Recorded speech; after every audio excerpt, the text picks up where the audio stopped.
Let's say you're working at a fast food joint, cleaning up the bathroom, when you suddenly see something crawling into the vent. Something nasty and hairy and probably gonna come back soon. How are you gonna react? Do you ignore it, go on with your work, and think, I don't get paid enough to care about that? Or are you walking off the lot right there and then? I'm sort of a third type of person in this case. I'd probably jump up in that vent and shout, "Oh no you don't!" But that's what makes me the manager at this here establishment. Speaking of strange entities at work, today's stories feature something living in storage units, a very evil Starbucks manager, and more.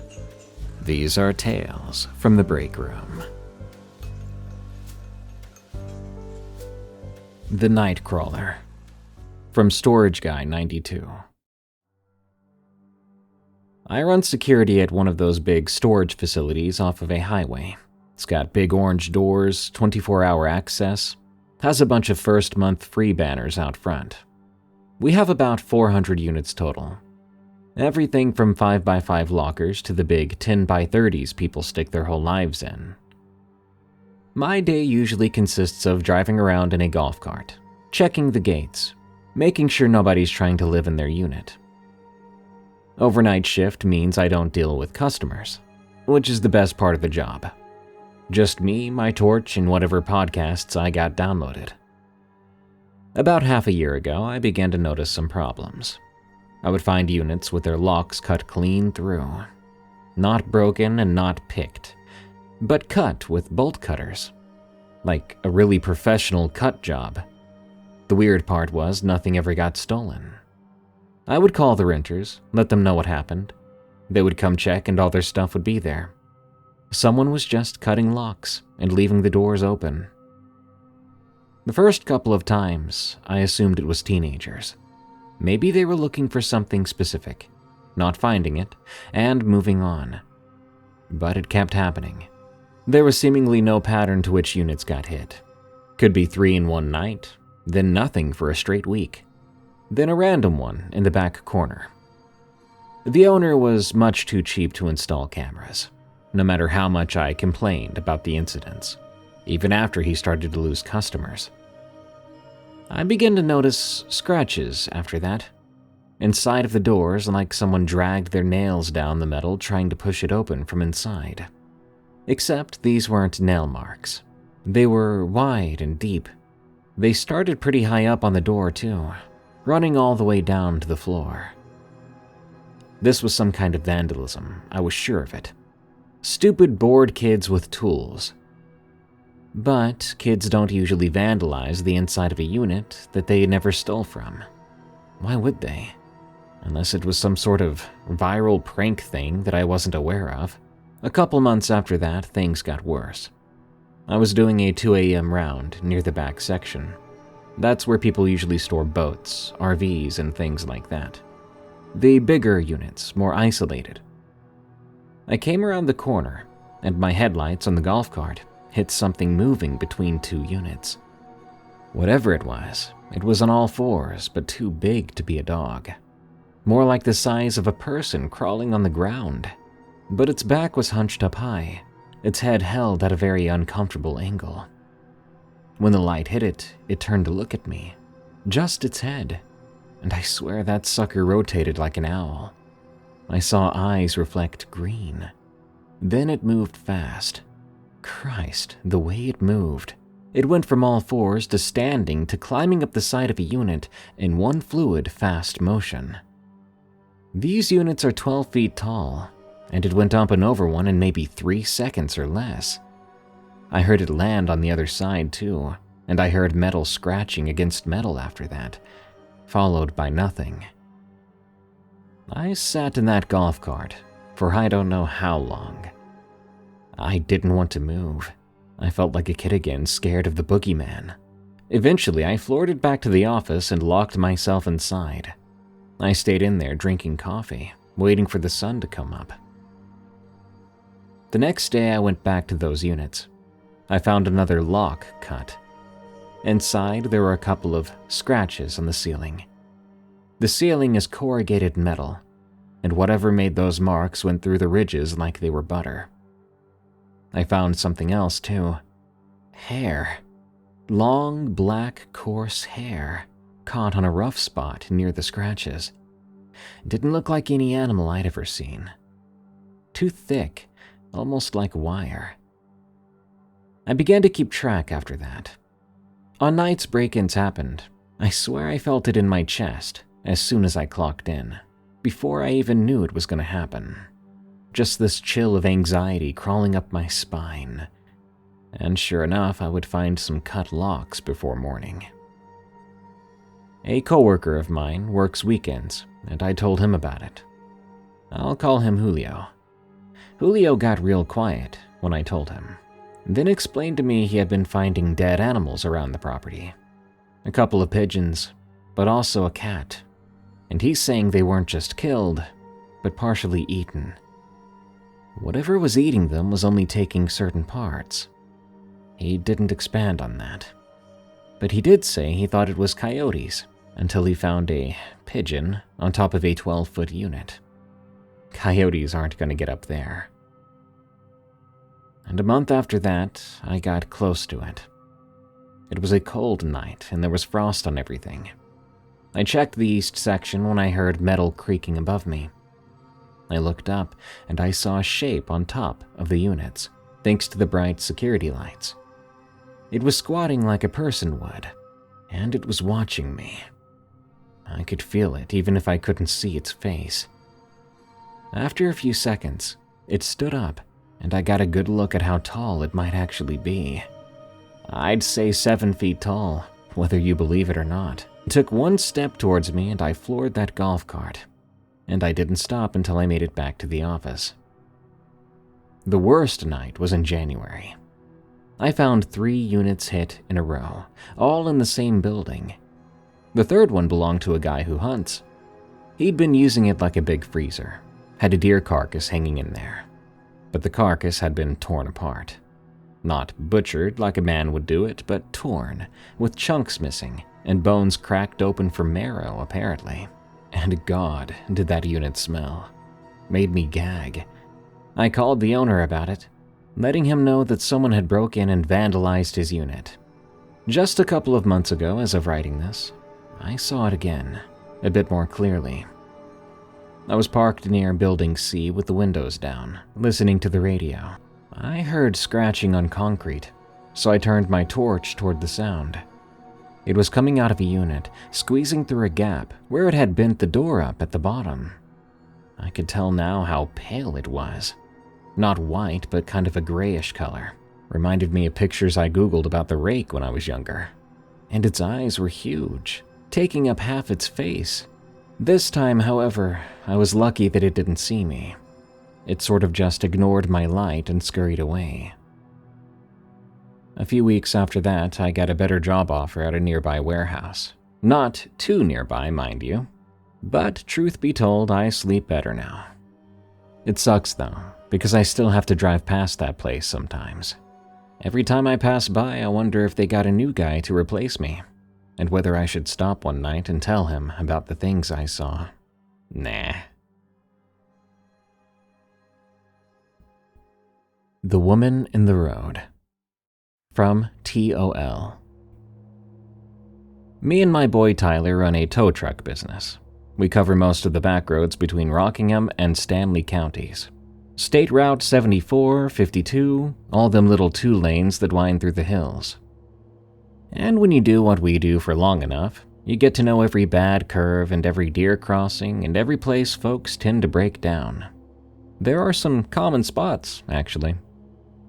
But I'll be honest with you, there's one spot I won't go to anymore after dark. Not for any amount of money you try to pay me. There's an old road, where it makes that sharp bend at mile marker 47. It's a spot that comes up suddenly after a long straight stretch, and drops down towards a creek. No guardrails or anything, just 100-year-old oak trees right up on the asphalt. If you miss that curve doing any kind of speed, you're gonna find out how solid trees are. This ain't no lie, but after about a decade, I must have pulled over 40 cars out of that curve. Way too many folks take it too fast, especially when it's wet. But starting about 5 years ago, the stories began to change. It went from just, "I missed the curve," to a new part of that story, and it was always similar among people who cited it. They would say there was a woman in the road. The first time I heard that, I tried to ignore it. It was a kid in a Toyota Tacoma who was maybe 19 years old at most. He was shaking like a leaf when I got there. He said some woman appeared right in his headlights, standing in the middle of the lane. She had long hair, a white dress, and she stood there, staring. He swerved, catching an oak tree with his front quarter panel. I was like, this kid's drunk or on something, making some excuses. People do that. Rather than admitting they were not paying attention, texting or messing with the radio, or heck, on drugs, they like to make stories. But then the next wreck at that spot had a story that was way too familiar. A woman, a white dress, middle of the road, and was staring. Sometime later, there was another crash there, and I got the same story. By then, I was curious. I started to ask around. There's a lady, I'll call her Glinda, who runs a nearby diner. She's lived here all her life, and she told me there was a girl back in the 60s, named Rebecca, I think she said. She was coming home from her job on a stormy night, and she lost control right at the curve. Car went through the trees, and she ended up upside down in that creek. The storm was so bad, nobody saw the tire marks until the next morning. By then, she'd been underwater all night. They found her still belted in, her dress all tangled in the steering wheel. Glinda then explained that the girl's mother was never right after that. They say she would just drive out to that curve and sit there, waiting for Rebecca to come home. Now, it's just a legend, and I'm not superstitious. But after hearing that story, I started to pay attention more. And dang if I didn't start noticing things. Like how on some nights, it seems to be especially cold out there, even if it's July, when the temperature's been breaking records. And sometimes I swear my radio gets all staticky right there, no matter what station I was on. There was even a time I was hooking up someone's car and I smelled creek water, even though the creek was 50 yards away through thick woods. It smelled like something wet was right next to me. The one that really got me was about 3 years ago. I got a late-night call. A woman said her son had wrecked on the old road, and she said he was hurt pretty bad. I hauled tail over there. He had been driving a new Silverado, and good God, he had wrapped that thing around a huge oak tree.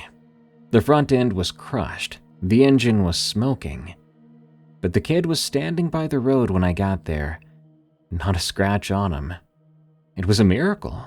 He looked like he had a life-altering experience, but not hurt. I asked him how this happened, and he just started to cry. I mean, he was sobbing like a baby. He said that a woman was in his truck, that she just appeared in his passenger seat soaking wet, with creek water dripping off her hair. He said she grabbed the wheel and turned it hard.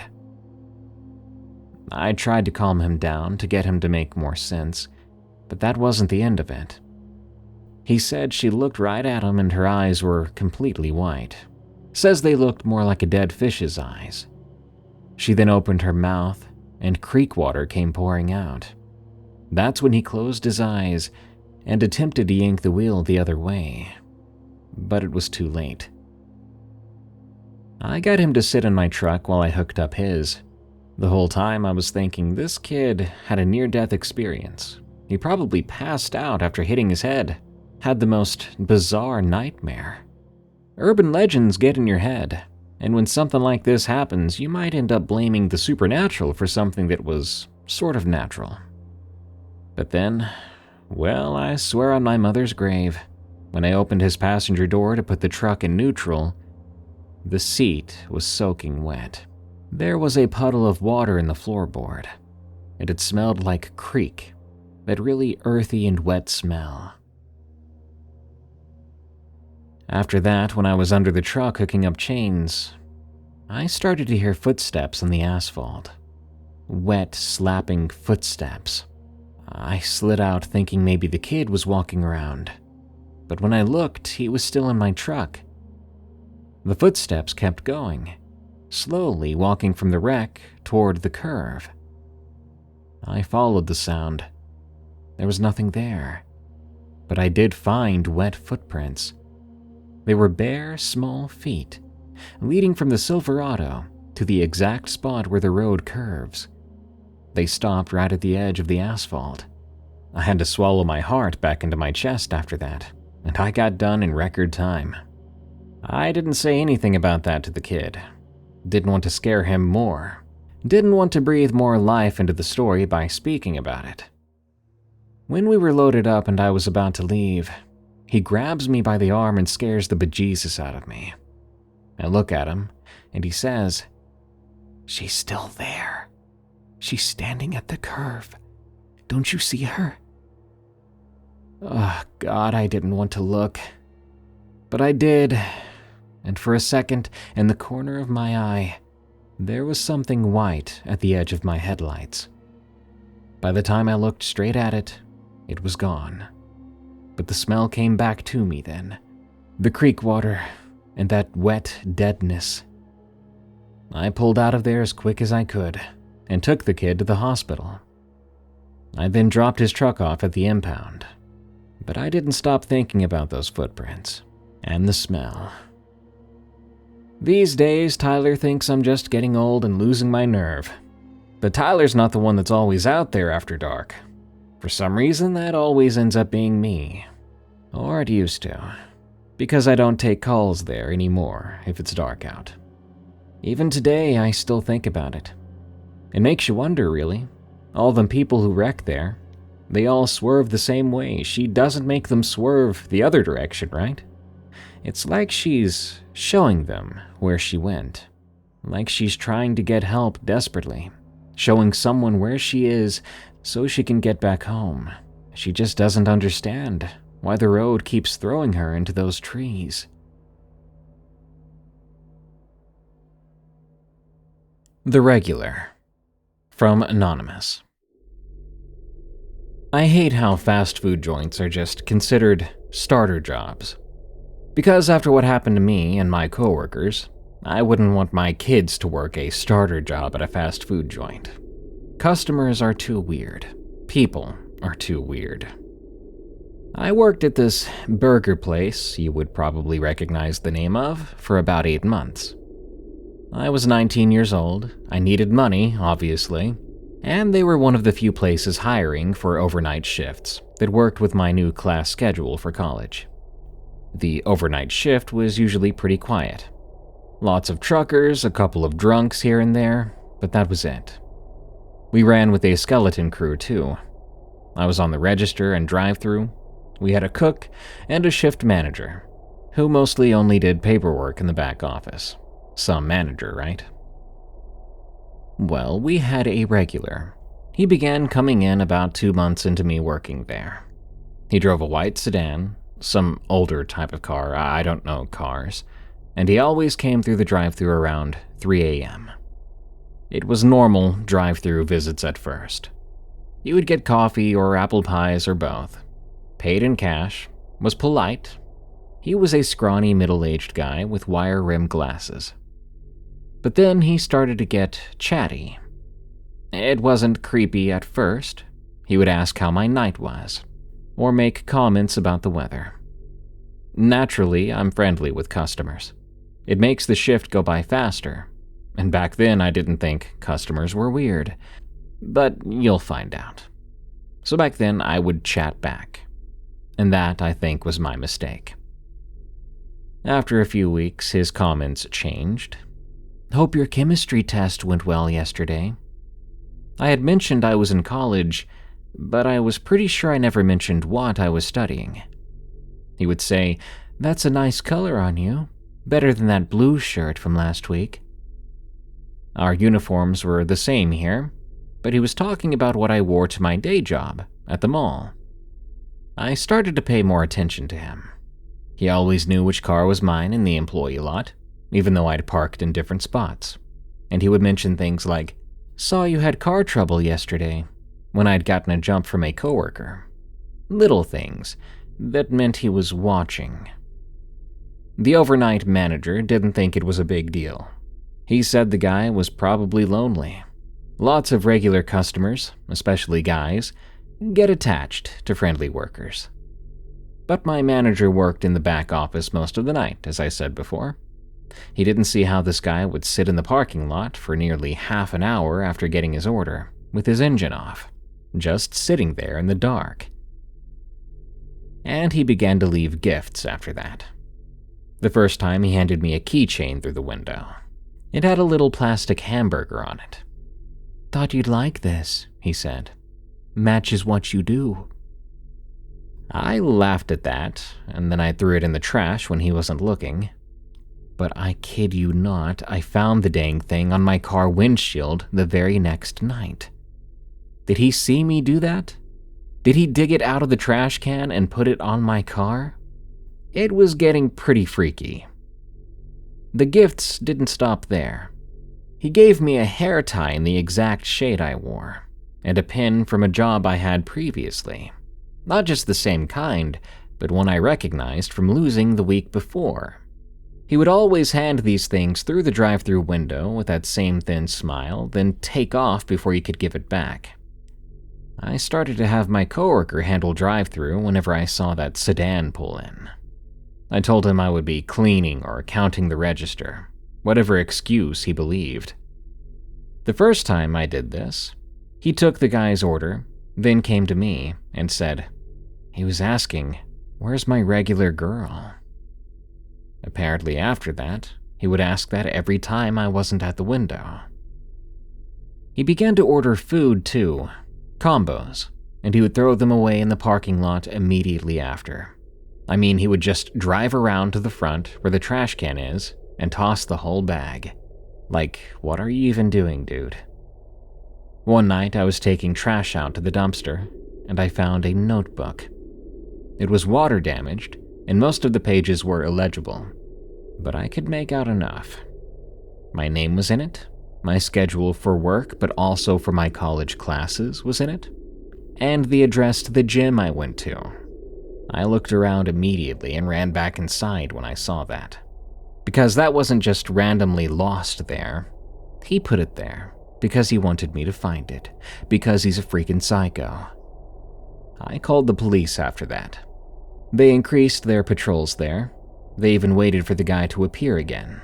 But of course, he didn't. And after about a week and a half, the cops could no longer keep patrolling there. We couldn't just hog their attention every day, you know. The breaking point came when I was training a new girl overnight. She was about my age. He came through the drive-thru, of course, and lit up when he saw the girl. "Oh, is this your replacement?" he said. "That's good. She looks just like you."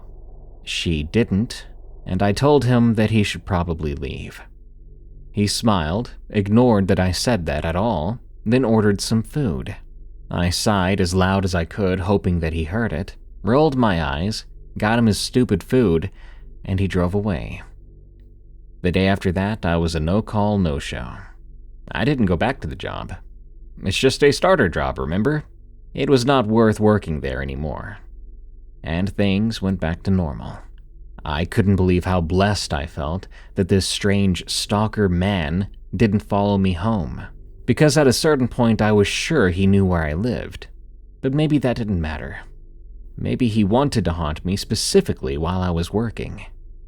And this last part, I'm not sure if it's pathetic or funny, but whenever I see an old white car nowadays, I kind of flinch. I think this guy gave me a minor form of PTSD.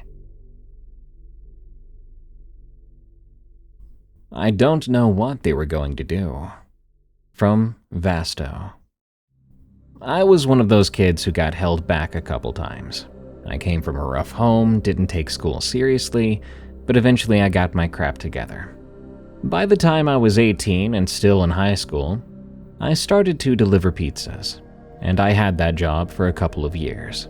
It wasn't a national chain, but a local place. The pizza was better there than the national stuff anyway. The money was okay. When people tipped, it was good. But pizza delivery tips were kind of hit or miss. And people really just don't like to tip guys, apparently. Maybe that's just me.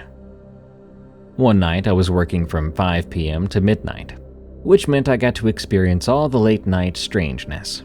From drunk orders to high kids who forgot what they even ordered, people answering the door in various states of undress. At a certain point, you ignore it, you get used to it, you don't ask questions. Around 11:30, I get this delivery to an address I didn't recognize. I checked my GPS. It was way out on the edge of the delivery zone, almost in the industrial park area. The order was paid for online, and they'd already tipped. Pretty good tip, too. My boss asked if I was cool going that far out before I went, and I said sure, I really want that tip. The drive out there was about 20 minutes. The streets were getting darker and the houses were getting fewer, and eventually they turned into empty lots and old warehouses. I got a little nervous when the GPS began to recalculate. Even it wasn't sure where to go at that point. Finally, it pulled me onto this access road that was more gravel than pavement. The address was supposedly for a unit 15B or something like that. But when I got there, it was just an abandoned-looking industrial building. I didn't find any unit numbers anywhere, and there were no lights except for one flickering security lamp. There wasn't even a single car in the lot. I double-checked the address, even called the customer. The phone rings once and goes to voicemail, but the voicemail is just static. I was kind of panicking, thinking that I messed up the order, that I was going to get a complaint now instead of a good tip. I was about to leave when I spotted someone standing by a door on the side of the building. I couldn't make out their features, but they were waving me over. Honestly, I was relieved. I grabbed the food and headed over, feeling half relieved and half sketched out. As I get closer, I realize it's a woman, maybe in her 30s, and weirdly enough, it looked like she was wearing medical scrubs. "Thank God you found it," she said. "We're having a long night. Everyone's starved." I asked about the odd address and she laughed. Says they just moved in. She says they're a 24-hour veterinary clinic with emergency services. That makes sense, I guess. If they just moved in, maybe they hadn't set up shop yet. That explained the lack of signs or business. It also explained the scrubs. She then asked if I could bring the food inside. Says she can't leave the front desk unmanned, and offers another $20 tip if I would just set it in their break room. Now, normally, I don't go inside anywhere for any reason. That's delivery 101. But it was a vet clinic, right? She seemed pretty normal, and $20 is $20. So I went in. The inside didn't look like any vet clinic I'd ever seen. There was a reception desk and some chairs, but everything was covered in dust, and the place smelled all musty. It didn't smell or look like anyone actually worked there. I didn't see any animals, no equipment for animals. The woman walks down a hallway and gestures for me to follow. We go deeper into the building, and I'm thinking, where is this freaking break room? We go past some empty rooms down another hallway. I was getting a bit creeped out. I asked how much further, and she says just around a corner. But her voice was different now, flatter, like someone reading a script. And then I heard it. Voices coming from somewhere deeper in the building, multiple people. Now that's normal, right? I'm here to deliver food to multiple people. She said they were starving. But they were talking low, like they weren't supposed to be heard. The woman turns another corner and I stop. Every instinct I had was screaming at me to leave. I called out, letting her know that I would just leave the food right there, and she could come get it. I then started to back up. "No," she said. She sounded almost panicked. "You need to come to the break room. Everyone is waiting." The way she said everyone was waiting made my skin crawl. I put the food on the floor and started to walk backward. I kept my eyes on her. She didn't move, she just watched me. But when I heard footsteps echoing from different directions, I bolted. I went full high school track star back the way I came, praying that I didn't get lost. I could hear people behind me. They weren't running, but they were walking pretty fast. I turned a corner, and I saw a man in scrubs at the other end. And the guy was smiling, holding his hands out like he was trying to calm me down. "Whoa, you're going the wrong way. The break room is over there," he said. I shoulder-checked a door to my right, and thank God, it opened. But it looked like a storage room. I run through there and find another door and burst out into a loading dock area. From there, I could see my car, and by God, I had never run so fast in my life. I got to my car, locked the doors, and started it. When the headlights came on, there were 5 or 6 people all wearing scrubs standing at various exits of the building, each one of them watching me. They stared as I peeled out. I called my manager on the way back and told him what happened. At first, he thought I was messing with him, but then he gets serious when he hears that I'm serious and tells me to come straight back, forget any other deliveries. Back at the store, we look up the address again. The order had come through our online system, the payment was processed, everything seemed normal. But when we Googled the address, nothing comes up. The building I went to had not been occupied in 3 years, according to property records we could find. There were no vet clinics in that area at all. My manager called the police. They went to check things out, and that's about all I ever heard of it. I never did find out who they were or what they wanted.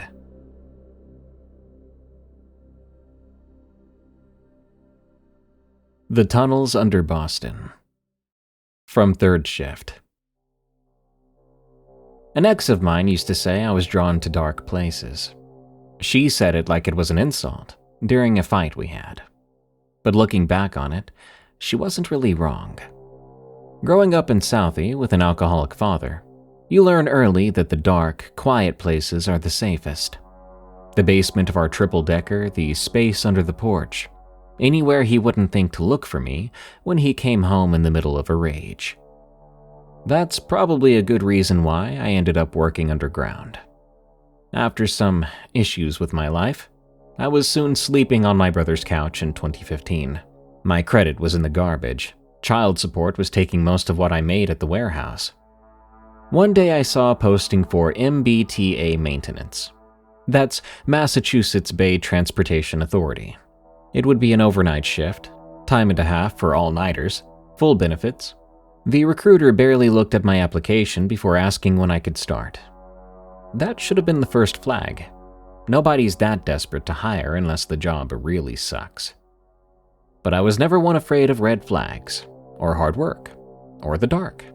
Worst things worst, I told myself it would be temporary, just until I got back on my feet and I didn't have to take up space on my brother's couch. I needed somewhere my kids could visit on weekends. Well, let's just say it wasn't so temporary. To this day, I still work here. The MBTA's got about 38 miles of tunnel, but that's just what's in service. Boston's been digging under itself since the 1890s. The first subway tunnel in America was the Tremont Street Tunnel, opened in 1897. But they didn't stop there. Every decade, there were new plans and new tunnels. Some got finished, some didn't, some were even forgotten. There's a whole section under Government Center that was abandoned in the 70s when they rebuilt the station. Supposed to be sealed off, but we still have to check it. We check for water damage and structural integrity, and we make sure nothing's gonna collapse and take out the green line. But that's where I also noticed something was wrong. Me and my coworker Ernesto were checking the abandoned tunnel. The first thing I noticed that day was the lack of rats. When you work underground, you get used to rats. They're everywhere, part of the ecosystem. But the tunnel was empty. There were no rats, not even any roaches. Just nothing down there. I was maybe 200 feet in, checking junction boxes, noting down any water damage on my clipboard, when I heard something. Breathing. Deep breathing. But when I looked with my flashlight, the tunnel was empty. Growing up how I did, you develop a sense of danger. That prickle on your neck when someone is watching. That gut feeling that says, run now, think later. It saved my rear more than once in Southie, and it was screaming at me right now. But I had a job to do, kids to support. Then I found the scrapes. These deep scrapes in the concrete, on the walls, almost looked like cracks. But then as I looked closer, it looked like someone had taken a chisel and scraped it all the way down about 4 feet long. My old man worked construction before the bottle got him. He would complain about how hard it was to break through old Boston concrete. The stuff was mixed different back in the day. It cured harder than modern cement. I'd seen jackhammers struggle with the stuff. But these scrapes were carved. They weren't accidental, they weren't weathering. I'm not really sure what caused them. But they led deeper into the tunnel. The smart thing would have been to leave, to just note them down as I inspected things, and get the heck out. But if something was down here damaging infrastructure, that was my job to report. I only went a bit further, and as the scrapes intensified in number, I decided to turn around. We told our supervisor we'd checked everything. I mentioned the scrapes. He didn't seem to have an opinion on that, so that was that. Sometimes I felt like the old-timers there knew things that they wouldn't let on about. I asked the guy who had been working there for over 30 years, and all he would tell me was, "Don't go past the sealed doors, and don't go alone ever." Whatever that meant. Now, there are rules for working deep tunnels. Official rules are like checking your radio every so often and carrying emergency flares. There are unofficial rules too, and the ones I was beginning to gather were don't follow the scrapes, don't investigate sounds, and if your light starts to flicker, you'd better get going. One guy even told me if I started to smell something like a wet dog, it was probably a good idea to git. When you work one job for so long, rumors like that start to be kind of a hobby in a way. Work gets boring, so these urban legends start to get interesting. An older guy named M told me about something one night. We were sharing beers in the parking lot after a shift, just as the sun was starting to rise. I told him about the things I'd seen so far, the scraping obviously, and by that point I'd found this strange hole punch through the older tunnels, and eyes in the dark that didn't look like rats, because rats aren't 3 or 4 feet high. He then told me that his father used to work the tunnels. Back in the 40s, when they were extending the blue line, he said they broke through into something old, like pre-subway old. Maybe some sort of sewer or maybe something else. Legend has it they found rooms or chambers that weren't on any city plans. He said they sealed it back up, but sealing a door doesn't mean nothing to something that can dig, or something that's been down there longer than the doors. Again, urban legendy stuff. I found it cool instead of scary. This brings me to the scary part. I worked with a guy named Davis, a man who hadn't shown up for about a month. My supervisor said he'd quit, moved back to Connecticut, probably a family emergency. But I found Davis's equipment in a sealed tunnel, 50 feet in a chamber that had been welded shut since the 90s until now. There would have been no way in or out for him. Except, well, in these tunnels there's always another way, even if you have to dig. The next day I put in for a transfer. I requested to do some surface work, maybe buses, maybe just checking turnstiles. Anything but these tunnels anymore. Got denied, obviously, and here I am still. There was just less and less budget to go around. To them, I was lucky I still had the job I had. It did lead to a 50-cent pay raise, though. I took it.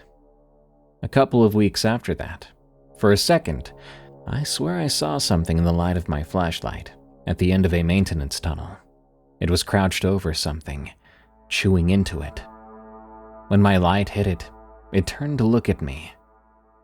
And Christ Almighty, I saw Davis's face. That I'm 100% sure about.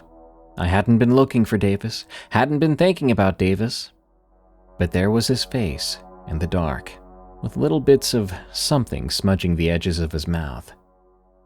Before I could call out, it scurried away. And I say it because the thing that had Davis's face didn't have his body. Davis was 6'4", well built, a broad shoulders kind of guy.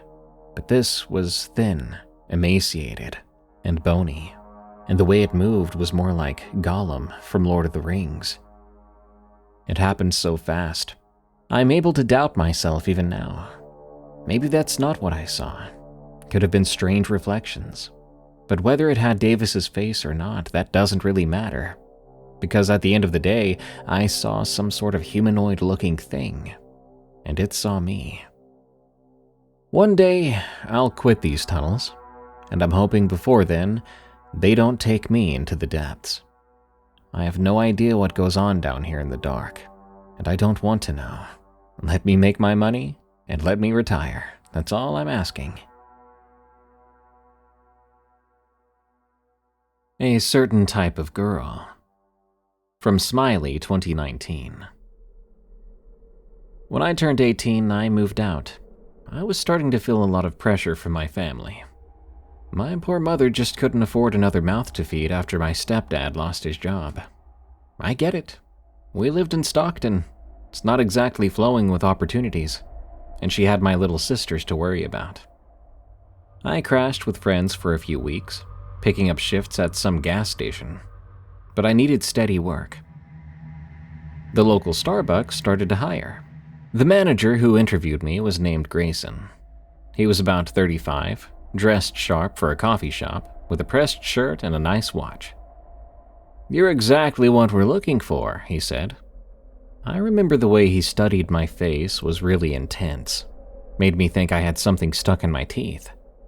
Next thing he said was, "Can you start on Monday?" I should have wondered why he hired me so fast. There was no second interview, and he didn't call any references. But whatever, right? On my first day, I realized every single person working there could have been related. Not literally, but I mean like we were all the same physical type. Girls in our early 20s, slim builds, about 5'6" to 5'8". Everyone had that same fresh-faced look, like we could play high schoolers on TV. During training, this girl, Mika, pulled me aside. She'd been working there for about 4 months. Still all bright and bubbly, but there was something in her eyes. "Grayson is kind of particular about who he hires," she said, as she taught me how to use the espresso machine. "Just be careful around him. Try not to be alone with him, if you can help it." I laughed at that, thought she was trying to make a joke, but she seemed serious. Now, the store ran pretty smooth. Everyone knew exactly where to be and what to do. It was like watching a choreographed dance. Grayson managed the schedule personally. He would not let the shift supervisors even touch them. He was always there, watching from the back office or pretending to do paperwork at the tables, where he could see behind the counter. Eventually, I understood what Mika had meant. Grayson had this way of touching you, like a hand on your shoulder to move you aside, or fingers on your wrist to show you the proper foam technique. Always just a little longer of a touch than he should have, and he would stare, not at your rear or chest like normal creeps, but at your face. It was so odd and uncomfortable. The scheduling was also strange. He'd put the same 3 or 4 people on shifts together, like he was grouping us the way he liked, which of course sounds normal for a manager. But it wasn't the grouping of the best teams, but rather the groupings of his favorite flavors. and he would always work when the youngest employees were around. We never saw him during the shifts with the older employees, the few who had been there since before he took over as manager. He was isolating the older ones away from the younger ones, and would only work with the younger. This is where the back room thing comes in. We had this tiny office behind the storage area. That's where the safe was, where we counted tills. We would only do it one person at a time because it was so cramped. But I began to notice that Grayson would be in there right after certain employees finished their counts, just for a minute. And those employees, always the ones who fit his type, would come out looking anxious and adjusting their aprons. I asked a girl named Lena about it. She was a 6-monther. She said, "He says he's checking the camera, making sure we're counting right. But the camera's positioned in a weird way. It's not really pointing at the safe." Then Lena told me about Sierra. Sierra had worked there before I started. Same look as the rest of us, young and small and pretty in that approachable way. She had figured out what the camera was really recording, and allegedly took it to corporate to file a complaint. A couple weeks later, Sierra got hit by a car. It was a hit and run, right at the crosswalk outside her apartment. It broke her leg in 3 places, and the driver was never caught. "Could have been a coincidence," Lena said. But then Marley complained about Grayson following her to her other job. A week after that, there was an anonymous tip to ICE. Marley was here legally, but his parents weren't. The whole family ended up having to leave. She went on to tell me about a girl named Destiny. Destiny tried to transfer to a different store, but suddenly one night her till was somehow $200 short, and she swore up and down that she didn't take the money. But Grayson had camera footage of her acting suspicious. She was fired and arrested, the whole thing. Charges got dropped though, but that arrest is still on her record. I started to pay more attention after that. I watched who went in the back office, and I noticed how Grayson's favorites got the best shifts and the most hours, how he'd scheduled private performance reviews with certain employees. He always had his phone out too, always taking pictures. He seemed to be keenly aware of when we bent over or reached up for things. The breaking point came when I saw him training a new hire named Alyssa. Alyssa was 18 and fresh out of high school. The same look again, the same type. I watched him do the same intense stare during their interview, and he hired her on the spot. She reminded me of me. I watched her go from excited about her first job to nervous and jumpy in just 2 weeks. I decided to quit then. I didn't want to end up like Sierra or Marley, but I couldn't leave without warning Alyssa first. I caught her in the parking lot after her shift, and I told her to be careful. Maybe have another job lined up. She just looked at me funny.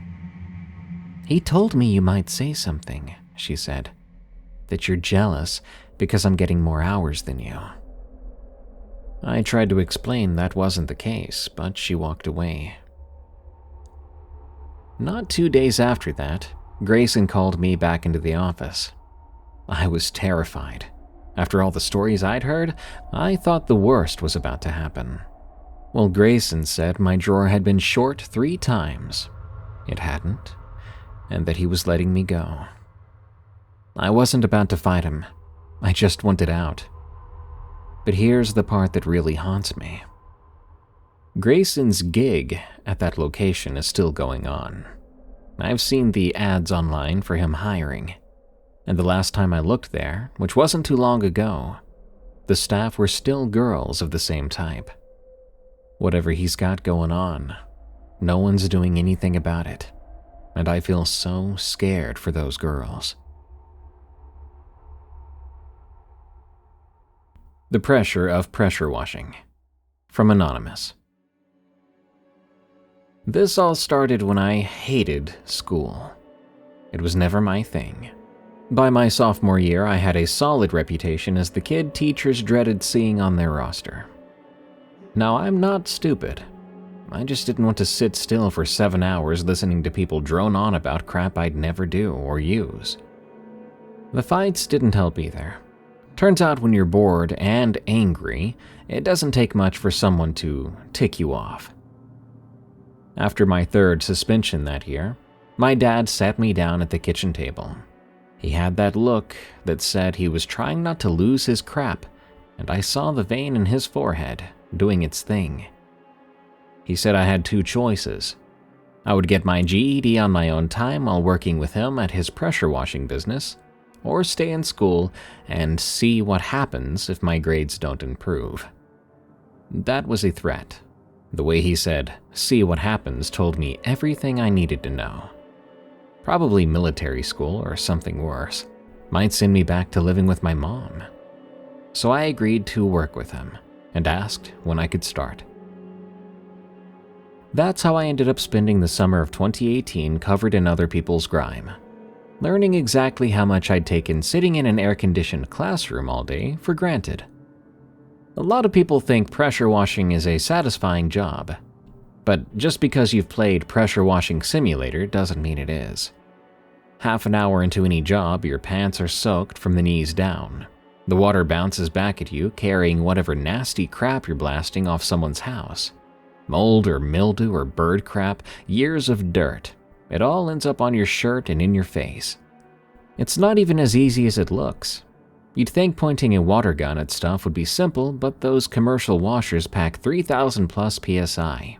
You hold the trigger wrong or get too close, you're gonna punch a hole right through vinyl siding, or strip paint down to bare wood. If you're too far away, you're just misting dirt around. There's an art to it, one I didn't expect, and one I've never quite mastered.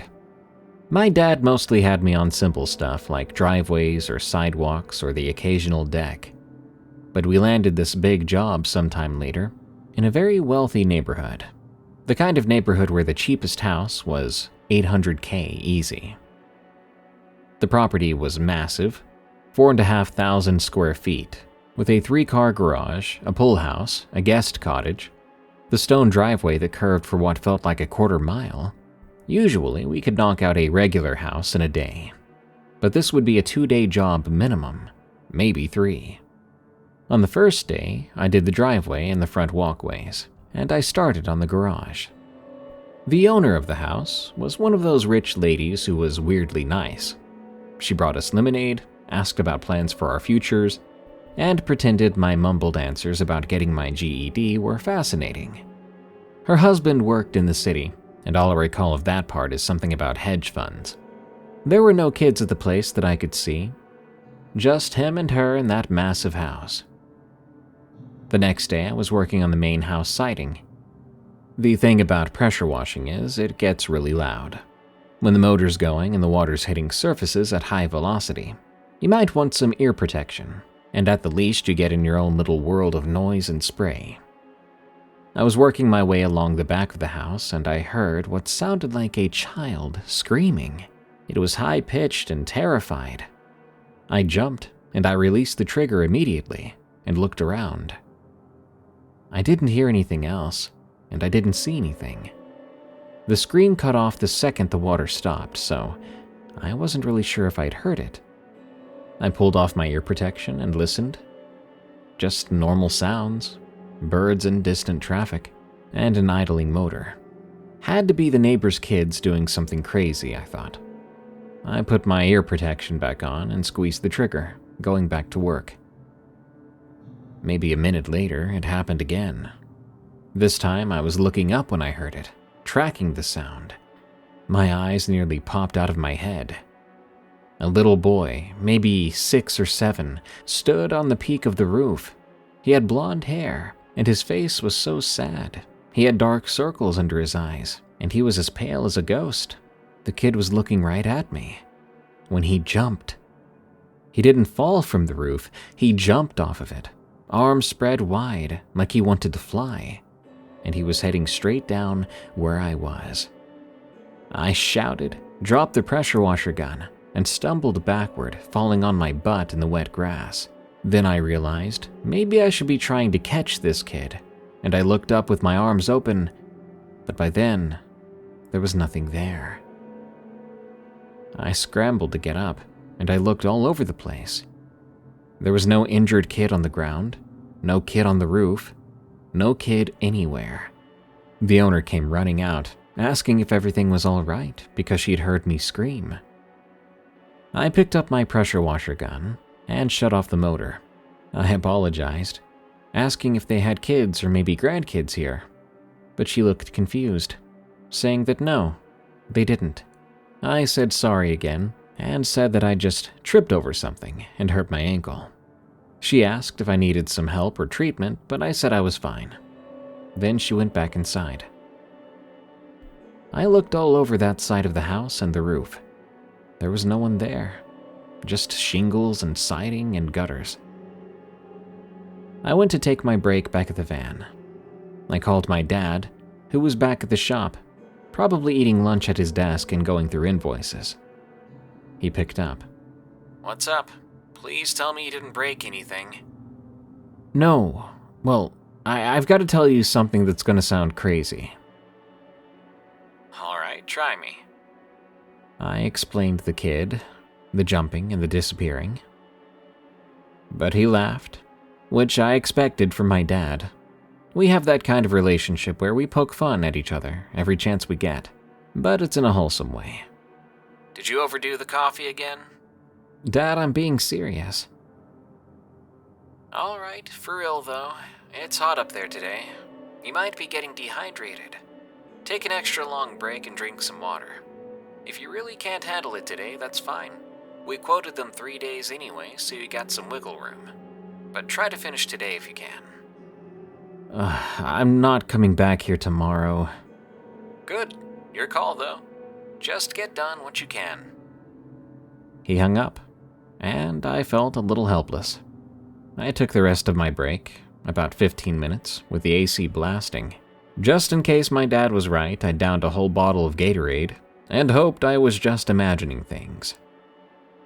Before long, I went back to work, but the strangeness began to start up right when I turned the pressure washer on, because I kept seeing a small figure running around me out of the corner of my eye, a little head poking out from the corner of the garage, someone on little feet running just around the corner of the house. It was almost constant, and when I turned to look, I wouldn't see anyone. I rushed through the rest of the job. Honestly, I cut a few corners when I normally wouldn't have. I just wanted to get back home. The feeling of being watched was so bad, I kept my back to the van as much as I could, keeping my escape route in mind. When I was finally done and loading the pressure washer back into the van, I heard a giggle, a child's laugh clear as day coming from somewhere behind me. On its own, it wouldn't be scary or menacing, just a kid laughing like they'd told a funny joke. I didn't turn around. I just started to shove the equipment in faster, slammed the doors shut, and got in the driver's seat. I looked back at the house, but I didn't see anything wrong with it. Just a beautiful place in the afternoon sun. The owner lady waved from the window, and I waved back. Then I pulled out of the long driveway faster than I probably should have. Despite me doing a half-baked job, the lady actually praised me to my dad, and he was grateful that I had done a good job. But my dad still ribbed me about it for months. "Remember when you saw the ghost kid?" he'd say to his buddies, getting a good laugh. I would just roll my eyes and be happy that I haven't had to gone back yet. Okay, so I manage a coffee shop, sure, but I promise I don't hire my employees based on a certain type. Sure, they're all 7 feet tall and covered in fur and have sharp teeth and love to howl at the moon, but that's not my type. It's just happenstance when you happen to live near Werewolfburg, and I'm an equal opportunity employer, so yeah. Good night. Thanks for tuning in to another episode of Tales from the Break Room. I've been your host, Darkness Prevails. Send me your scary work stories so I can narrate them on the show. at eriecast.com/submit. And be sure to review and follow Tales from the Break Room on Spotify and Apple Podcasts. Till next time, everyone, I hope your work is safe and not too creepy.